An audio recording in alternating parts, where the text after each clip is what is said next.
नमस्कार। आज हम बात करने वाले हैं दिवाली 2025 की त्योहारी बिक्री पर। हमारे पास जो जानकारी है उसमें इस समय जो बड़ी ऑनलाइन सेल्स चल रही हैं उनका जिक्र है। मतलब हर तरफ ऑफर ही ऑफर्स हैं। बिल्कुल, दिवाली का टाइम है तो सेल्स तो होंगी ही। फ्लिपकार्ट की बिग बैंग दिवाली सेल है, Amazon का ग्रेट इंडियन फेस्टिवल, ये तो बड़े नाम है हर साल के। हाँ, और डील्स भी जबरदस्त लग रही हैं सुनने में। इलेक्ट्रॉनिक्स, फैशन, होम अप्लायंसेज, कह रहे हैं 80% तक की छूट। और कुछ खास जिक्र भी हैं, जैसे फ्लिपकार्ट पर आईफोन 16 सुना है सिर्फ 54,999 रुपए में। हाँ, ये आंकड़ा मैंने भी देखा। और सैमसंग का दिवाली बोनांजा भी है, स्मार्ट टीवी पर 47% तक ऑफ। और शाओमी का भी कुछ कैंपेन है, डील्स, ड्रामा और दिवाली। नाम तो काफी कैची रखा है। हाँ बिल्कुल। लेकिन ये सब सुन के मन में सवाल तो आता ही है ना कि क्या ये छूटें वाकई उतनी फायदेमंद हैं जितनी दिखती हैं, या कुछ और बात है। अब थोड़ा मिला जुला है। कई डील्स तो सच में अच्छी होती हैं, इसमें कोई दो राय नहीं। लेकिन हाँ, एक चीज जो अक्सर होती है और स्रोतों में भी इसका इशारा है, वो ये कि सेल से ठीक पहले कुछ चीजों की जो ओरिजिनल कीमत या एमआरपी होती है ना, उसे बढ़ा दिया जाता है। अच्छा। ताकि डिस्काउंट ज्यादा दिखे। बिल्कुल।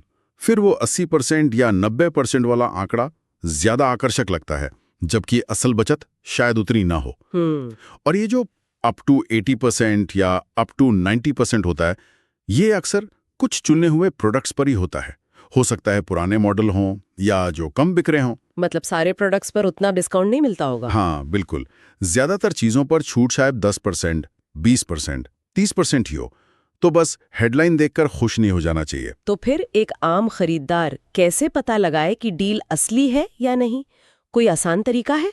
आसान तो नहीं कहूंगी, पर थोड़ा ध्यान रखना पड़ता है। सबसे अच्छा तरीका है तुलना करना, कंपेयर करना। कहाँ कहाँ? कम से कम Amazon, फ्लिपकार्ट, और अगर मुमकिन हो तो उस ब्रांड की अपनी वेबसाइट पर भी कीमत जरूर चेक करें। कई बार फर्क मिल जाता है। अच्छा, हाँ, ये तो समझदारी की बात है। थोड़ी मेहनत लगेगी, पर हाँ, पर बचत भी तो उसी से होगी। सही कहा। अच्छा, ये तो हुई छूट की बात। अब जरा ये देखते हैं कि लोग खरीद क्या रहे हैं इस बार। जानकारी के हिसाब से स्मार्टफोन तो हमेशा की तरह हिट है। हाँ, वो तो है ही। आईफोन 16, पिक्सल 9 प्रो जैसे बड़े नाम तो हैं ही, पर एक नाम नथिंग फोन 3 का भी जिक्र है। ये इंटरेस्टिंग है। हाँ, ये वाकई इंटरेस्टिंग है। शायद ये दिखाता है कि लोग अब सिर्फ 2-3 बड़े ब्रांड से आगे भी देख रहे हैं, नए प्लेयर्स को मौका दे रहे हैं। सही है। और सिर्फ फोन नहीं, घरेलू उपकरणों में भी कुछ नया ट्रेंड दिख रहा है, जैसे सैमसंग की एआई वाली वॉशिंग मशीन, स्मार्ट फ्रिज। जी बिल्कुल, ये स्मार्ट होम वाला कॉन्सेप्ट अब ज्यादा पॉपुलर हो रहा है। अब ये सिर्फ टेक गीक्स के लिए नहीं रहा, आम घरों में भी इसकी डिमांड बढ़ रही है, ऐसा लगता है। और फैशन, दिवाली है तो कपड़े लत्ते तो खरीदे ही जाते होंगे। हाँ बिल्कुल, फैशन में भी अच्छी डील्स हैं, खासकर एथनिक वियर, फेस्टिव फुटवेयर, इन पर 70% तक की छूट की बात है। अरे वाह।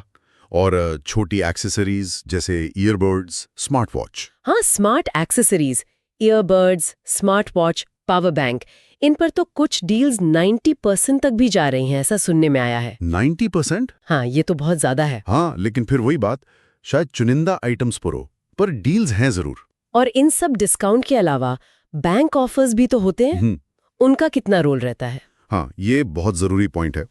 एक्सिस, आईसीआईसीआई, एचडीएफसी, इन बैंकों के कार्ड्स पर अक्सर 10% का इंस्टेंट डिस्काउंट मिल जाता है। 10% तो ठीक ठाक है। हाँ, और जब आप कोई महंगी चीज ले रहे हो, जैसे वो एआई वाला फ्रिज या लेटेस्ट फोन, तो ये 10% भी काफी मायने रखता है। कुल बचत बढ़ जाती है। सही बात। मतलब सिर्फ प्रोडक्ट का प्राइस नहीं, पेमेंट का तरीका भी देखना चाहिए। बिल्कुल। अच्छा, तो खरीदने के लिए कुछ टिप्स, जो जानकारी हमारे पास है उसमें कुछ प्रैक्टिकल सुझाव दिए गए हैं। जी बताइए। जैसे एक तो आपने कहा कीमतों की तुलना करना, दूसरा विश लिस्ट बनाना और प्राइस ट्रैकर यूज करना। इससे पता चलता है कि कीमत सच में गिरी है या नहीं, है ना? हाँ, ये तैयारी बहुत जरूरी है।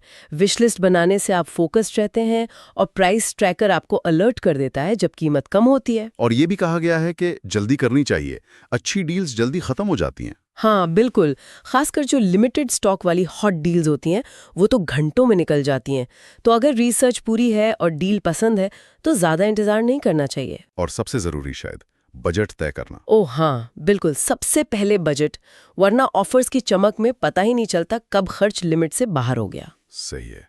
एक्सचेंज ऑफर्स का भी जिक्र है, पुराने फोन या अप्लायंस बदलने के लिए। हाँ, एक्सचेंज ऑफर भी एक अच्छा तरीका हो सकता है कीमत कम करने का। बस उसकी वैल्यू ठीक से देख लेनी चाहिए कि सही मिल रही है या नहीं। और एक आखिरी बात, सेलर की रेटिंग चेक करना। हाँ, ये बहुत ज़रूरी है, खासकर मार्केट प्लेस पर। अगर आप सीधे ब्रांड से नहीं किसी सेलर से खरीद रहे हैं तो उसकी रेटिंग और रिव्यू ज़रूर देखें। भरोसेमंद सेलर से खरीदना ज़रूरी है। तो मतलब कुल मिलाकर यही दिवाली सेल्स, खरीदारी का अच्छा मौका तो है, पर आंखें खुली रखकर। बिल्कुल, समझदारी से, तैयारी के साथ। असली बचत सिर्फ डिस्काउंट के नंबर में नहीं, बल्कि सोच समझकर खर्च करने में है। तो त्योहार की खुशी मनाएं, लेकिन जैसा स्रोत कहते हैं, अपने घरों को रोशन करें, अपने क्रेडिट कार्ड बिल को नहीं। बिल्कुल सही कहा। और जाते जाते बस एक विचार। हाँ, बताइए।